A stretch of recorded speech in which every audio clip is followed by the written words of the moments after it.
أحيانا بحياته أحيانا بإحيائه والحمد لله الذي أعاننا على ذكره وأقامنا بالصلاة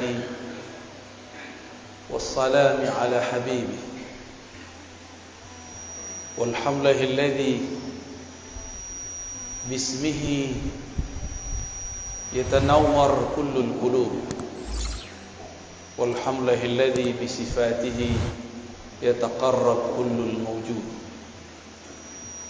أشهد أن لا إله إلا الله وأشهد أن محمدا عبده ورسوله اللهم صل وسلم وبارك على حبيبنا سيدنا محمد وعلى آله وأصحابه والمهدي خليفته وسلم اللهم بك أسمحنا وبك أمسينا وبك نحيا وبك نموت وإليك النشور بسم الله الذي لا يضر مع اسمه شيء في الأرض ولا في السماء وهو السميع العليم نعوذ بكلمات الله التامات من شر ما خلق اللهم إنا نسألك العفو والعافية في الدين والدنيا والآخرة ونسألك أن تخرجنا من ظلمات الوهم والجهل إلى المعرفة والعلم آمين يا رب العالمين. Bapak Ibu jemaah subuh yang diberkahi Allah, Nabi selalu mendoakan umatnya yang bangun di subuh hari dengan mengatakan al-barakatu li ummati fi bukuriha, keberkahan bagi umatku yang bangun pada subuhnya, yang segera menghidupkan paginya. Semoga kita termasuk hamba-hambanya Allah, umat-umat Rasulullah yang mendapatkan keberkahan pagi. Cobalah pandang, cobalah lihat sekeliling kita. Siapa yang Allah takdirkan ia bangun subuh hari, Allah berkahi hidupnya, Allah berkahi badannya, Allah berkahi keluarganya. Kecuali yang kemudian hidupnya di luar sunnah Nabi sallallahu alaihi wasallam. Hatta kalaupun itu non muslim, hatta walaupun itu orang-orang yang tidak beriman, jika dia bangun di subuh hari walaupun cuma untuk berolahraga, Allah berkahi tubuhnya dengan kesehatan. Dan jika dilanjutkan, disempurnakan, bangun di subuh hari, bergerak, sujud kepada Allah, dia diberkahi dengan qalbu yang selamat, qalbun salim. Semoga Allah menjadikan qalbu yang hadir pagi ini qalbun yang salim, amin ya rabbal alamin. Salim, selamat. Salah satu makna selamat adalah al-bara'ah, terbebas dari akidah yang menyimpang. Materi kita pada pagi ini insyaallah tentang sesuatu yang membuat hati tenang insyaallah, mengenai akidah Ahlus Sunnati wal Jamaah. Suatu kali Nabi ditanya, "Wahai Rasulullah, siapakah kelompok yang selamat itu?" Nabi mengalamkan sebelumnya, "Sataftariku ummati ala 73 firqah." Umatku akan terpecah menjadi 73 golongan. Semuanya masuk neraka, kulluha finnar illa firqa wahidah, kecuali satu kelompok. Man hiya ya Rasulullah? Nabi ditanya, siapakah mereka wahai Rasulullah? Nabi menjawab, ma ana alaihi wa ashabi, yaitu kelompok yang ana alaihi, aku menjadi imamnya, aku menjadi orang yang dia ikuti. Wa ashabi, jika dia tidak bertemu aku, dia mengikuti sahabat-sahabatku. Inilah yang disebut bersanad, berguru. Lalu apakah yang Nabi ajarkan kepada para sahabat? Bertahun-tahun lamanya Nabi hanya diturunkan surat Al-Ikhlas, Qul huwallahu ahad. Sebelum ada perdebatan sifat 20, sebelum ada perdebatan tauhid uluhiyah, rububiyah, asma wa sifat, belum ada semua itu. Nabi diberikan yang sempurna dan sederhana. Walaupun saya penganjur untuk belajar sifat 20, tapi kalau Bapak Ibu susah memahaminya, saya berikan jalan yang lebih mudah. Mau? Mungkin di beberapa kajian sudah ada yang mengamati. Itulah yang ada dalam Qul Huwallahu Ahad. Suatu kali ada seorang panglima Rasulullah sallallahu alaihi wasallam diperintahkan untuk memimpin perang sekaligus memimpin sholat. Setiap satu rakaat, 2 rakaat, di akhir rakaat dia selalu membaca Qul Huwallahu Ahad. Para sahabat merasa aneh, Rasulullah tidak pernah lakukan itu, kenapa dia lakukan? Ternyata beberapa Rasulullah sama sahabat Rasulullah sama seperti orang-orang hari ini. Kalau Nabi tidak lakukan bid'ah. Ternyata panglima ini lebih cerdas, tidak hanya strategi, dia juga cerdas secara fikih, cerdas secara rohani. Meskipun dia tidak melihat Rasulullah melakukan ini, menutup setiap rakaat dengan Qul Huwallahu Ahad, tapi dia lakukan. Disinilah kita tahu bahwa tidak semua yang tidak Nabi lakukan itu bid'ah. Pulang dari perang, hadis Sahih Bukhari, Kitabut Tauhid, bab tauhid dalam Sahih Bukhari. Sahabat pemimpin panglima perang ini dilaporkan kepada Rasulullah oleh pasukannya, berharap ini pasukan si panglima disidang. Biasa ada karakter sampai saat ini ada yang begitu, suka melapor-laporkan orang, suka mengadu-adu orang. Tapi sahabat yang ini bukan ingin mengadu, ingin mengkonfirmasi benarkah yang dilakukan oleh pemimpinnya. Sampai kepada Nabi, Nabi kemudian bertanya kembali, tanyakan kepada panglimamu, kenapa ia membaca Qul Huwallahu Ahad di setiap rakaat. Jangan tanya kepadaku. Walaupun Nabi secara rohani diberitahu oleh Allah, tapi Nabi tidak berhukum dengan hukum yang sir. Nabi tidak berhukum dengan hukum gaib. Nabi tidak berhukum dengan hukum firasat. Nabi tidak berhukum dengan hukum kasyaf. Nabi berhukum dengan hukum zahir. Tanya sahabatmu, panglimamu, kenapa ia menutup setiap rakaat dengan kulhu? Karena orang ini mau cari tahu, maka Nabi SAW langsung berikan dia tugas. Datanglah dia kepada panglima. Wahai tuan panglima, kenapa engkau selesai satu surat di setiap rakaat menutupnya dengan Qul Huwallahu Ahad, padahal Rasulullah tidak pernah mengajarkan? Kira-kira begitu kalau diterjemahkan bebas. Apa jawaban orang ini? Ana uhibbuha, aku menyukainya, mencintai ayat ini, surat ini. Lianna fiha sifatullah, karena di dalam ada sifat-sifat dan nama-nama Allah. Heranlah si penanya ini, dan dia bawa jawaban itu kepada Rasulullah sallallahu alaihi. Sederhana jawabnya, bukan karena Rasulullah pernah lakukan, tapi karena di dalamnya ada nama-nama Allah, sifat-sifat Allah.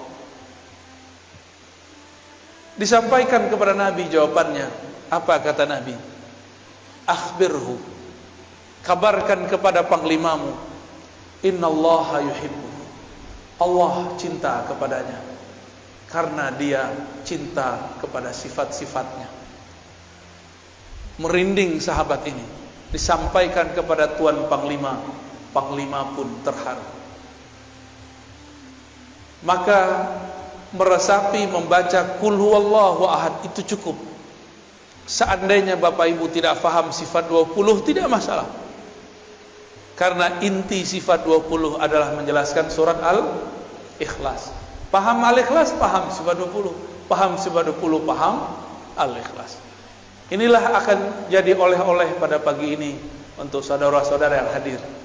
Cara meyakini, mempercayai Allah secara mudah. Semudah kita membacanya dan menghafalnya. Mau? Mau ya? Pertama, kul, katakan hai Muhammad, huwa Allah ahad. Udah 3 ya. Huwa Allah ahad. Huwa bahasa Arab artinya dia. Biasanya kata dia disebut sebagai kata ganti ketiga, digunakan pada kalimat kedua. Tapi sekarang, atau pada kata-kata kedua, yaitu kata ganti setelah ada nama yang jelasnya. Ahmad membaca buku, titik, dia mau ujian. Dia ditulis setelah Ahmad. Sekarang dibalik, kul huwa Allah ahad. Katakanlah hai Muhammad, dia dulu, Allah ahad. Apakah Allah salah? Mungkinkah Allah salah? Siapa yang mengatakan Allah salah, dia kafir. Apakah Nabi Muhammad lupa? Yang mengatakan Nabi Muhammad lupa, dia fasik, zindiq, bahkan bisa kafir. Jangan-jangan kita yang tidak mengerti ilmunya. Mengatakan huwa di depan nama yang zahir, berarti huwa pada Allah bukanlah nama ganti, bukanlah kata pengganti. Huwa pada Allah adalah nama. Huwa pada Allah adalah nama. Lebih dulu huwa daripada Allah, sehingga disebutlah huwa ini adalah nama. Nama untuk menghilangkan selain namanya.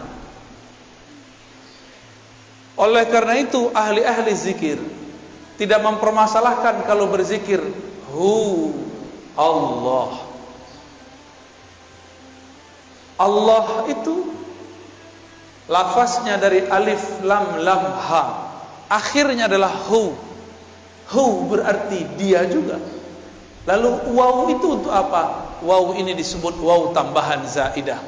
Asalnya waw itu tidak ada, lalu diadakan dalam bahasa Arab, maka menjadi huwa. Sebenarnya boleh dibaca hu Allah. Berat nggak? Bisa ngikuti? Ya. Hu. Apa yang terjadi di situ? Ada nafas yang dibuang, benar nggak? Hu Allah. Imam Abdul Qahir Al-Baghdadi dalam kitab Usuluddin, Imam Ghazali, Imam Al-Baihaqi, mereka sepakat bahwa huwa adalah ismun min asma'i, nama daripada nama-namanya. Namun orang-orang yang tidak mengerti mengatakan, apa itu zikir hu. Hu itu nama. Allah mengatakan, qul ud'ullaha aw ud'ur rahman ayyaman tad'u falahul asmaul husna. Panggillah Allah, panggillah Rahman, atau dengan mana-mana nama engkau boleh memanggilnya.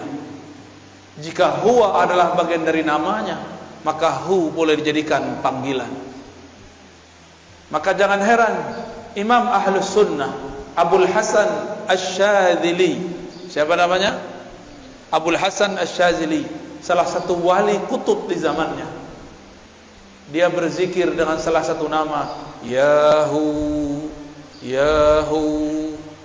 Wahai yang menyebut dirinya dia, wahai yang menyebut dirinya dia. Ternyata di agama sebelumnya, agama Yahudi, mereka tidak boleh menyebut nama Allah, El.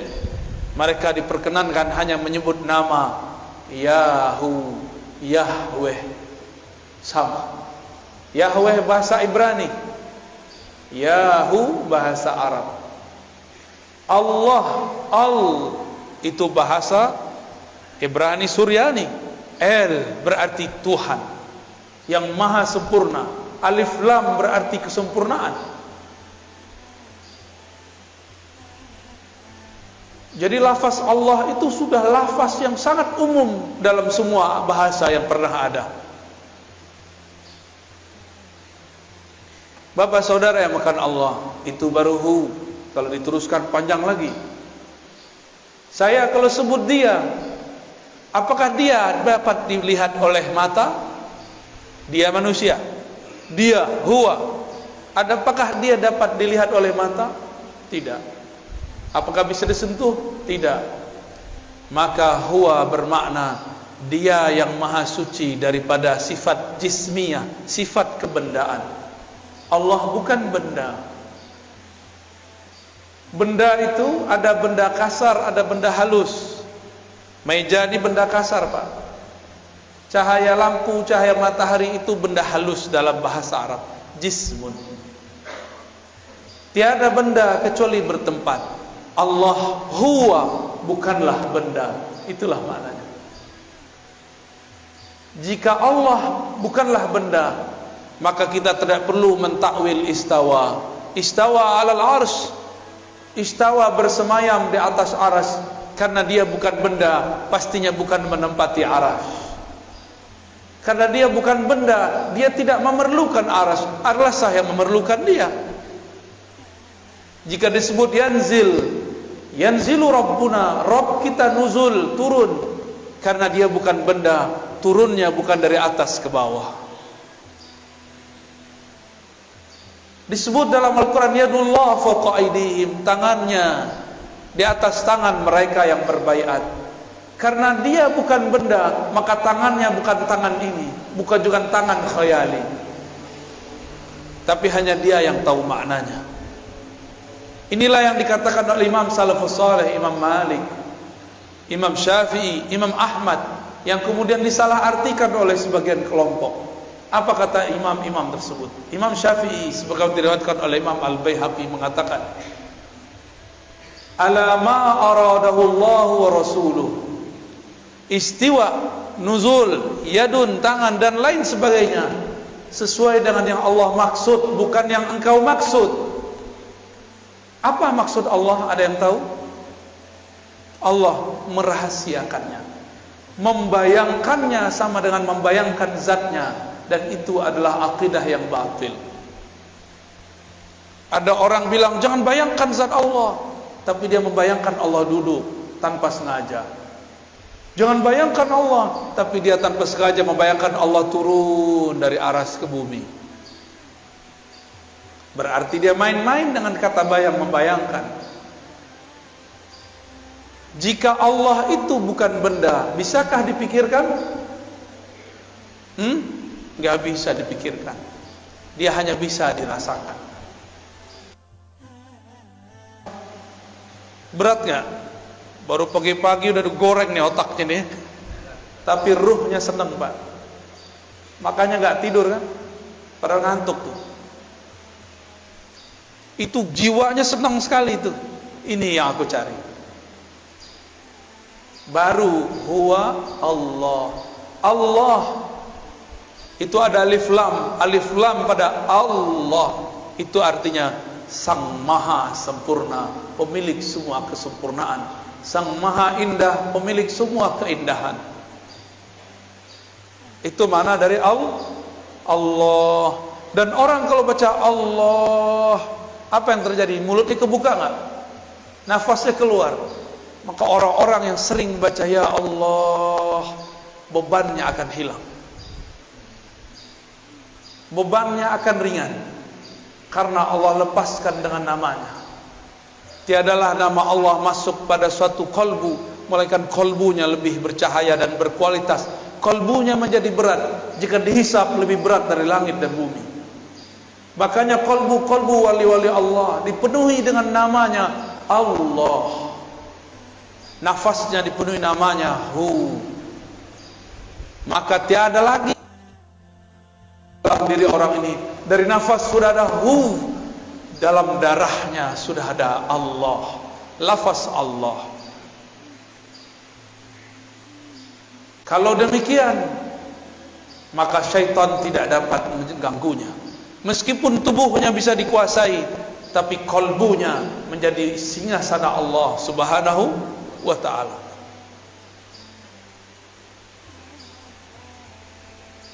Allah Di dalam surat Luqman dikatakan wala in sa'altahum man khalaqas samawati wal ard la yaqulunna Allah. Jika engkau bertanya kepada orang-orang kafir, orang-orang musyrik, maksudnya musyrik Makkah, siapakah yang menciptakan langit dan bumi? Mereka akan menjawab Allah. Berarti musyrik Mekah pun tahu bahwa pencipta langit dan bumi adalah Allah. Mereka sekedar tahu, tapi pengetahuannya tidak sempurna, maka dibatalkan di belakang. Qul alhamdulillah, katakanlah syukurlah kalau begitu. Bal aktsaruhum la ya'lamun. Tapi sebenarnya mereka enggak mengerti. Sayang, ayat ini untuk orang kafir dan musyrik, tapi oleh kawan kita sebelah digunakan untuk orang sesama muslim. Mereka mengatakan para sufi, para orang-orang Asy'ari sama akidahnya dengan orang musyrik, percaya Allah pencipta tapi tidak menyembahnya. Maka jangan heran nanti kelompok-kelompok ekstrim ini sekarang sudah mengatakan sufi agama baru. Mereka menuduh Asy'ari sebagai kelompok-kelompok yang sesat, menyesatkan. Mereka akan menyebut selain kelompok dia sesat, padahal mereka kelompok kecil tapi suaranya sangat berisik. Dulu pendiri-pendiri gerakan besar di dunia, pendiri Nahdlatul Ulama, Tarbiyah Islamiyah, Muhammadiyah di Indonesia, semuanya adalah orang yang berakidah Asy'ariyah, meyakini sifat 20. Pendiri Wasliyah, Al-Khairat, NW Nahdlatul Watan, Matali'ul Anwar, semuanya berakidah Asy'ariyah. Ahlus Sunnah wal, tiba-tiba mereka sekarang bilang Asy'ari bukan Ahlus Sunnah. Al-Azhar Ahlus Sunnah, Asy'ariyah, langsung ditulis. Ulama habaib di Yaman, Hadramaut, Al-Habib Umar, Al-Habib Al-Adni, semuanya berakidah Ahlus Sunnah Asy'ariyah. Guru saya Syekh Taufik Al-Buti punya ayah Muhammad Ramadan Al-Buti, Muhammad Sa'id Ramadan Al-Buti, akidahnya pun Ahlus Sunnah. Syekh Wahbah Zuhaili, ahli fikih abad ini yang baru saja wafat, beliau juga Ahlus Sunnah. Guru kami Syekh Badi Sayyid Al-Laham mengatakan jika ada orang mau buat mazhab zaman ini, Wahbah Zuhaili lah imamnya, tapi dia tidak mau buat mazhab baru. Tapi tiba-tiba datang sekelompok mengatakan Asy'ari bukan Ahlus Sunnah, tapi suaranya berisik, ya. Seakan-akan dia lebih mengerti akidah Asy'ariyah daripada kita. Bahkan beberapa ustadz mereka sudah mulai terang-terangan di YouTube, di Facebook mengatakan Asy'ariyah firqatun dhallah, Asy'ari kelompok yang sesat. Di Malaysia sama, mereka sudah mulai muncul. Di India ada satu madrasah Duaiban, itu madrasah untuk kajian-kajian Ahlus Sunnah, kajian hadis. Jemaah tabligh, orang-orang yang mendirikannya berasal dari kajian-kajian yang ada di Duaiban. Dan beberapa madrasah-madrasah sekitar India, Pakistan, mereka berakidah Asy'ariyah Maturidiyah. Datang Albani mengatakan tidak, kalian sufi baru, kelompok sesat. Di mana lagi? Di Turki ada Badi'uz Zaman Said Nursi. Beliau memegang 7 thariqah lebih kurang. Salah satu thariqah yang ia sebut dalam Masnawinya adalah thariqah An-Naqsyabandiyah. Zikirnya disebutkan zikir khafi. Said Nursi juga dianggap sesat oleh mereka karena Said Nursi berakidah Asy'ariyah Maturidiyah. Itu gerakan hampir satu zaman. Pendiri Jemaah Tabligh Maulana Ilyas Al-Kandahlawi, akidahnya Ahlus Sunnah. Di Mesir ada namanya Hasan Al-Banna, pendiri Ikhwanul Muslimin yang awal, bukan yang setelahnya. Dia Ahlus Sunnah, tapi yang setelahnya Syed Qutb sudah terpengaruh oleh kelompok takfiriyah. Maka saya selalu membedakan Ikhwan Muslimin Hasan Al-Banna dengan Ikhwan Muslimin Said Qutb. Jika ada di negeri ini orang mengikuti Ikhwan Muslimin, kita tanya, Anda mana? Anda ikut imam yang mana? Sebelum itu ada Syekh Muhammad Ali As-Sanusi di Afrika bagian utara. Dia seorang ahli hadis, mursyid tariqah Idrisiyah As-Sanusiyah, berakidah Asy'ariyah, bermazhab Maliki.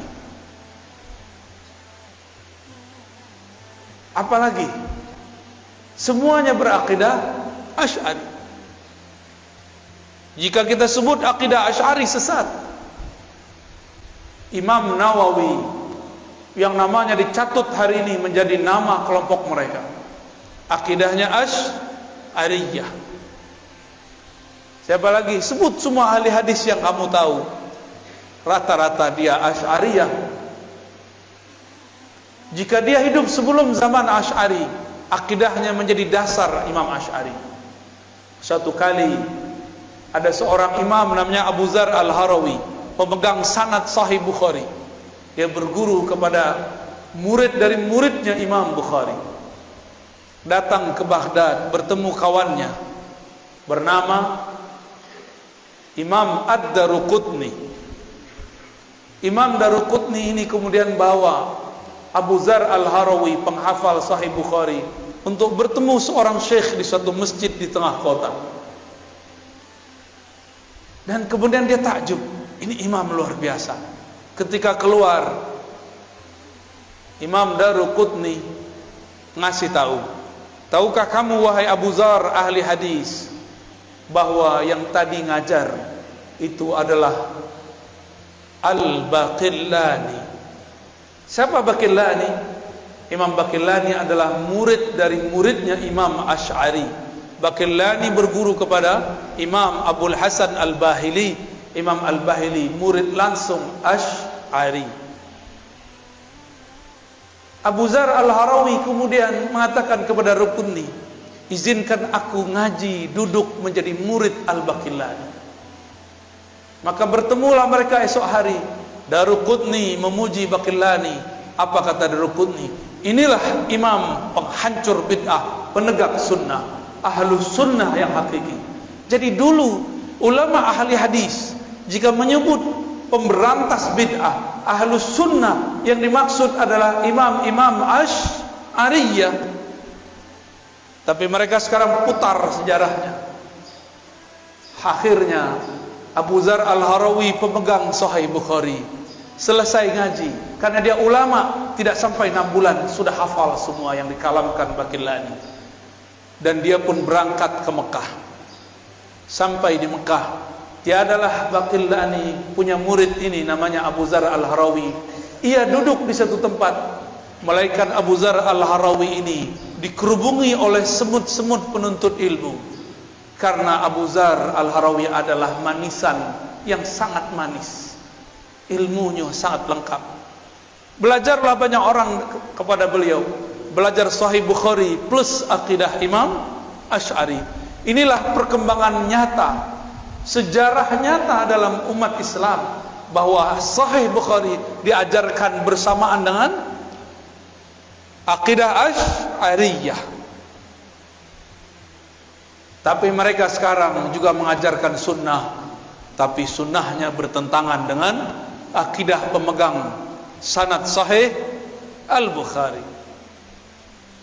Walhasil murid-murid Abu Dzar, karena dia tinggal beberapa waktu di Mekah, muridnya menyebar ke timur, ke barat, ke utara, ke selatan. Menyebarlah sampai sekarang bertemu salinannya di Maroko, tempat UAS dulu pernah kuliah.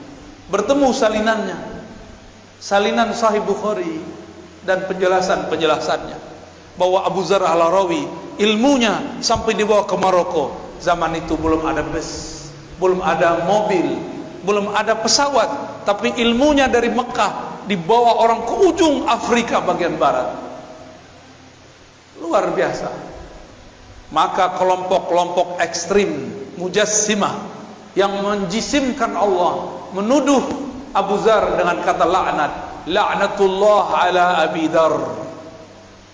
Jadi dari dulu ahli hadis yang ahlu sunnah sudah disesat-sesatkan, seperti mereka juga menyesatkan kita hari ini. Jadi jangan heran kalau mereka mengatakan la'natullah alaika ya Razi. Wajar, saya sekarang mengajarkan Sahih Bukhari sekalian mengajarkan akidah Imam Asy'ari. Mereka khawatir gelombang Abu Dzar Al-Harawi terjadi kembali. Gimana Bapak Ibu? Takut? Mau dihidupkan lagi? Hidupkan lagi.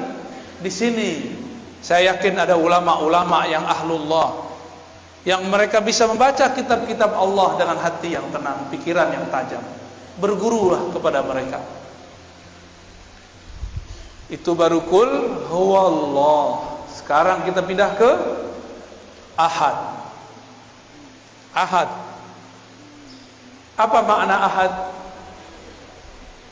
Esa, tunggal. Bukan satu. Satu itu masih bisa dibilang. Tunggal tiada duanya. Esa tiada keduanya. Kalau satu masih ada dua. Ini perbedaan angka satu dengan esa. Wahid dengan ahad berbeda. Ahad itu adalah kesendirian Allah dengan zatnya. Bisa diulangi. Ahad itu kesendirian Allah dengan zatnya. Tiada bersamanya kecuali Dia semata-mata. Tiada insan, tiada ar-razi, tiada masjid ini, tiada kecuali hanya Dia. Maka disebutlah ahad itu namanya yang qadim. Nama apa? Qadim adalah masa sebelum adanya suatu masa azali. Alam kita sekarang disebut dengan alam nyata, alam ciptaan. Masa ciptaan, ini dia. Sebelum alam ini ada namanya azali. Sebelum azali ada namanya qadim. Jadi tahu beda qadim dengan azali? Karena beberapa ustadz di pesantren pun bingung apa beda qadim dan azali.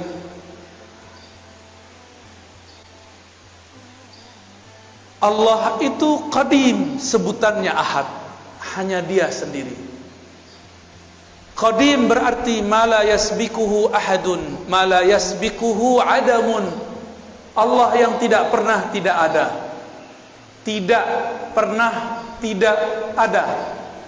Negatif kali negatif positif. Tidak berarti iya. Tidak pernah tidak ada berarti selalu ada. Negatif kali negatif positif. Itu makna dari qadim. Maka ahad adalah sifat Allah, sifat zatnya dan sifat salbiyahnya. Apa arti salbiyah? Sifat yang menafikan yang tidak pantas kepada Allah Subhanahu wa ta'ala. Tapi lebih tepat kita artikan yang pertama. Inilah sifat zatnya, Dia hanya sendiri. Inilah kalam dari Abu Dzar yang dia dapatkan dari riwayat-riwayat Imam Bukhari. Imam Bukhari dapat dari Abu Musa Al-Asy'ari, kakek dari Imam Asy'ari. Abu Musa Al-Asy'ari radhiyallahu anhu bertanya, "Wahai Rasulullah, kaifa kana Rabbuna?"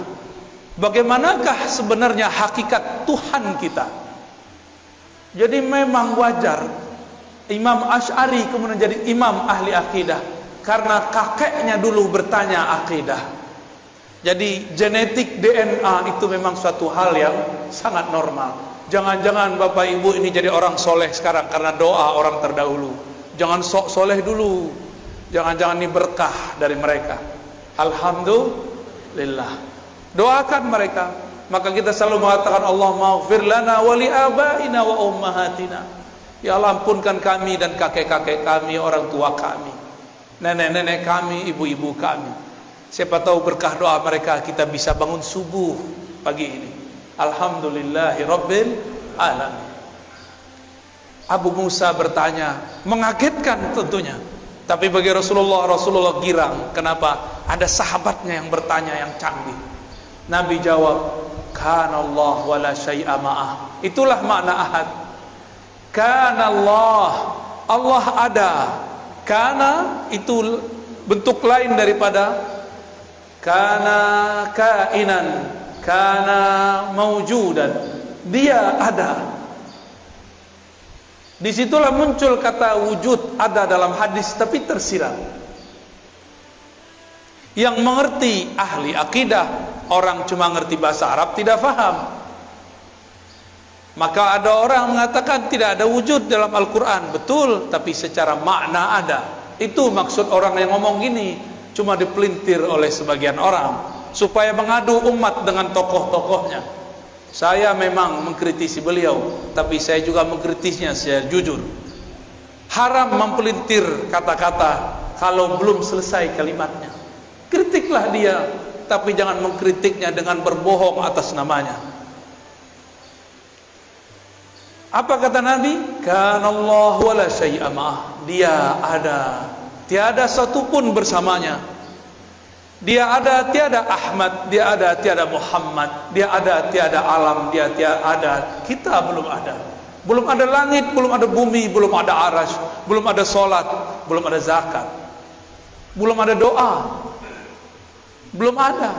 Dia sudah menetapkan dalam ilmunya yang qadim bahwa pada saat ini, detik ini, tanggal ini, hari ini akan ada orang berkumpul bercerita tentangnya, tentang ahadiyahnya. Betapa bahagianya Allah, tersenyum Allah melihat orang yang menikmati nama-namanya disebut. Paham tidak paham, dia ridha. Inilah yang dikatakan Nabi, jika engkau melewati suatu taman-taman surga, farta'u, petiklah. Apakah itu taman surga wahai Rasulullah? Majelis-majelis zikir. Zikir itu ada zikir menyebut namanya, ada zikir mempelajari sifat-sifatnya. Inilah kajian akidah dan tauhid. Bahkan lebih tinggi kajian menyebut sifatnya daripada hanya menyebut-nyebut namanya. Orang-orang yang mengerti sifat Allah, makamnya lebih tinggi di sisi Allah daripada orang yang hanya mengenal namanya. Seperti orang yang tahu nama seseorang tapi tidak tahu siapa yang punya nama. Bapak Ibu jamaah subuh di hari Jumat, hari Kamis, apa Jumat? Hari Jumat berkumpul dalam pagi ini dua keberkahan, barakatus sabah, barakatul Jumat. Keberkahan subuh, keberkahan Jumat. Jadi Ahad, apa arti Ahad? Esa, dia dengan kesendiriannya. Tiada alam, tiada surga, tiada neraka, tiada ahad, kecualilah ia saja. Tiada Ahmad, kecuali setelah ia hembuskan. Baru kalau faham ahad, berarti Allah perlu kita enggak? Allah sekarang masih ahad enggak? Alam dicipta, Allah masih ahad enggak? Berarti Allah masih sendiri? Jadi hanya Allah yang boleh jomblo, antum nggak boleh jomblo. Allah itu maha jomblo, maha sendiri. Itulah tanda zat yang sempurna. Kenapa kita perlu menikah, perlu teman? Karena kita tidak sempurna. Allah tidak perlu semua itu karena dia maha sempurna. Itulah alif lam dalam lafaz Allah. Kenapa saya jatuh cinta? Karena saya tidak sempurna. Saya butuh objek yang dicintai dan butuh orang yang mencintai. Allah mencinta karena dia bukan benda, dia bukan hanya sifat, dia zat yang maha sempurna. Semua cinta darinya. Jika disebut dia mencintai seseorang, mencintai sekelompok, berarti Allah memberikan, memancarkan kesempurnaannya kepada orang itu. Bukan berarti Allah memerlukan orang itu. Itulah beda kata cinta pada Allah dengan cinta pada kita. Allah mengatakan innallaha yuhibbut tawwabin. Allah mencintai orang-orang yang taubat berkali-kali. Artinya Allah akan memantulkan kesempurnaan ampunannya pada orang yang bertobat. Ini disebut dengan tauhid ahadiyah. Apa namanya? Disebut juga dengan sifat qadimiyah. Tauhidnya tauhid ahadiyah, sifatnya sifat qadimiyah. Selamat pusing. Kok baca istilah ini, saya udah kurangin istilahnya, udah didiskon. Ya, udah didiskon nih Bapak Ibu ini. Udah rukhsah, ya. Yaudahlah, kalau nggak hafal istilah, cukup katakan ahad, hanya dia. Itulah yang kita baca ba'da salat. La ilaha illallah wahdahu la syarikalah. Lahul mulku wa lahul hamdu yuhyi wa yumiit. Wa huwa ala kulli syai'in qadir. Tiada yang berhak disembah kecuali Allah. Wahdahu la syarikalah. Dialah satu-satunya, tiada sesuatu di sampingnya. Tiada sesuatu yang berserikat dengannya. Apa maknanya? Allah kirim Jibril bukan berarti ia butuh Jibril. Jibril yang perlu dikhidmahkan oleh Allah. Allah kirim Mikail untuk mengantarkan rezeki. Bukan Mikail membantu Allah, justru Mikail terbantu karena berkhidmah kepada wali-wali Allah. Mikail membantu Allah atau membantu kekasih Allah? Membantu hamba Allah. Ya, Mikail tugasnya menghantarkan rezeki. Benar. Untuk Allah atau untuk hamba Allah? Jadi Allah perlu Mikail atau Mikail perlu Allah? Mikail perlu Allah. Maka jika disebut istawa al-ars, dia bersemayam di atas aras, bukanlah ia memerlukan aras, justru araslah yang memerlukannya. Kalau bahasa aras itu ilmunya ilmu mi'raj. Semoga nanti ada ustadz yang menjelaskan tentang hakikat mi'raj di sini, maka akan faham apa makna aras. Aras bukan tempat tinggal, bukan tempat ia berada, karena dia sudah ada sebelum aras. Jika dia ada di atas aras, berarti sudah ada dualisme, satu dia, satu aras. Berarti syirik, batal ahadiyahnya. Ahadiyah ini nama lainnya tauhid uluhiyah. Maka tauhid uluhiyahnya kita berbeda dengan uluhiyah yang sebelah. Paham? Mereka tauhid uluhiyahnya Allah bersama aras. Allah di atas aras, berada di atas. Kita tidak. Karena sesuai hadis Bukhari, Nabi lebih faham daripada ente. Nabi ngomong, kana Allah wala syai'a ma'ah. Allah ada, aras belum ada.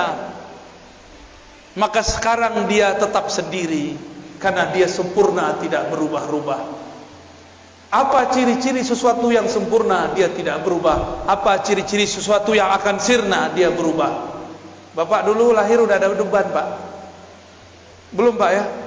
Maaf Pak ya, aneh tanya Pak ya. Lahir udah ada uban belum? Belum. Sekarang ada uban. Berubah gak? Dulu lahir segede ini gak? Sebesar ini gak? Lahir sebesar ini, rojol, emaknya langsung mati. Kenapa? Anaknya lebih gede dari emaknya. Mungkin pecah perut emaknya kali ya. Wah, nggak mungkin. Kita lahir kecil, jadi balita, jadi anak-anak, jadi remaja, jadi dewasa, tahu-tahu sudah beruban, Pak. Saya sudah ada uban. Untungnya jenggotnya belum beruban, jadi belum ketahuan tuanya. Cuma sok-sok tua. Lihat Pak perubahannya, bercermin sesekali. Ya Allah, aku dulu masih main kejar-kejaran sama temanku. Dulu masih berenang di kali, masih guling-guling di pasir, masih merengek kepada mak bapakku. Sekarang bukan aku yang merengek, anakku merengek, cucuku merengek. Aku sudah berubah ya Allah. Perubahan apa lagi ya Allah? Kalau sudah tua apa lagi? Dijemput nyawanya. Sudah siap belum? Tapi kalau sudah kenal ahad harusnya siap. Walaupun amal belum banyak, cukup katakan ya Allah, modalku satu, kul huwallahu ahad. Selamat Pak. Jadi nanti kalau mau bangun tidur, bangun dari alam kubur katakan huwallahu ahad, huwallahu ahad. Malaikat bingung mau hisab. Ini orang udah sakar, udah mabuk berallah, bertuhan. Udahlah, biarin tidur aja lah ya. Temannya Allah, katanya. Ahlullah, aulia Allah. Maka biasakan sebelum tidur baca qul huwallahu ahad. Biasakan bangun tidur baca Allahu ahad. Biar bangun tidur itu kalau bangunnya nanti bukan di bumi ini, tapi bangunnya di alam barzakh, malaikat penunggu di alam barzakh hormat kepada kita. Wow, ada panglima, ada jenderal wali-wali Allah masuk ke tempat kita. Ayo kita sambut. Mau tidur wajib baca qul, bangun baca Allah ahad, Allah ahad, baru baca doa. Ya. Bapak nggak percaya nanti protes kalau udah meninggal ya. Gimana cara protesnya? Bisa Pak, datangin saya lewat mimpi. Kalau diizinin, biasanya nggak diizinin Pak. Cukup kata malaikat. Malaikat mau nanya, man rabbuka? Kita udah bilang Allah ahad, Allah ahad, Allah ahad, Allah ahad. Bingung malaikat mau nanya, ilmunya lebih tinggi dariku, kata malaikat. Ntar Mungkar Nakir itu tugasnya cuma mengatakan man rabbuk, man nabiyuk, siapa Rabbmu, siapa nabimu. Dua aja tugasnya. Tapi sebelum itu lamanya bukan main. Antara dia dimatikan dan dia dikuburkan, dari dikuburkan sampai ditanya man rabbuka, lamanya bukan main. Gak bisa langsung ketemu Allah Pak. Enak amat langsung ketemu Allah. Kalau gitu saya mau mati langsung aja ya. Gak mudah. Kecuali wali. Wali itu diizinkan. Bapak Ibu yang dimuliakan Allah, itulah tauhid ahadiyah. Tauhid apa? Gampang ya. Dalam ahadiyah terhimpun sifat zatiyah, nafsiyah, dan sifat salbiyah. Allahus Samad, ini yang terakhir ya. Tapi sebenarnya kalau diterusin masih banyak tuh, ada 3 ayat lagi ya. Allahus Samad, Allah lah tempat semua makhluk bergantung. As-Samad inilah sifat ma'ani. Disebut tauhid samadiyah. Itulah yang disebut ilmun hayat sama basar. Ya, kalam, qadir, yani kudrah, iradah, itu dia di Samad. Allahus Samad artinya semua dari kita, bahkan satu helai di tubuh kita memerlukan campur tangannya. Yang menumbuhkan rambut Allah atau kita? Yang mengedipkan mata kita apa Allah? Yang mendenyutkan jantung Allah apa kita? Beneran? Coba kedipin matanya. Ting. Tuh, nggak kedip. Kedipin matanya, Pak. Bisa? Tuh, jadi kaku kan? Selama ini antum sadar atau tidak mata berkedip? Nggak sadar kan? Itu yang sadar Allah. Jadi kita udah lupa sama mata kita, Allah nggak lupa untuk menggerakkan mata kita. Coba tanya dokter, kalau mata nggak kedip gimana? Rusak mata kita. Ingat nggak Pak jantungnya denyut, berdetak? Nggak ingat. Kita nggak sempet hatta tanya tuh dokter, Pak dokter, Bu dokter, kamu ngurus jantungmu nggak? Bilang ke jantungmu, tung, berdenyut yang biasa dong. Pas ketemu kekasih, dia deg-degan, duh. Kita ngomong ke jantung, tung, yang tenang, tung. Gak bisa, dia bergerak terus. Karena bukan kitalah yang mendenyutkan satu denyutan dalam jantung. Allah Subhanahu. Maka kita gak sadar alam yang dalam tubuh ini bergerak. Apakah Bapak Ibu yang mengalirkan darah ke ujung jari, darah ke ujung rambut, ujung kepala ya, rambut kita kan tumbuh di kepala. Di kepala itu ada darah pastinya. Jika dia tersumbat jadilah uban. Jadi itu udah alarm itu Pak. Bukan nakut-nakutin Pak, emang ini menakutkan ya. Selamat ketakutan. Allahus Samad. Jangankan alam semesta ini, tubuh yang kecil ini 100% semua adalah pancaran dari Samadnya. Maka kita ini tiada hidup kecuali karena Allahus Samad. Dalam As-Samad itu adalah berkata kun. Jika dia berkehendak, dia berkata kun. Dua sifat ini, ahadiyah, samadiyah, itu gabungan jadi sifat 20. Gampang toh? Tuh khatam langsung sifat 20. Cuma detailnya belum. Mahal itu Pak. Mahalnya tidak dapat dibeli, tapi karena sayang dikasih juga. Alhamdulillah Rabbil Alamin ya.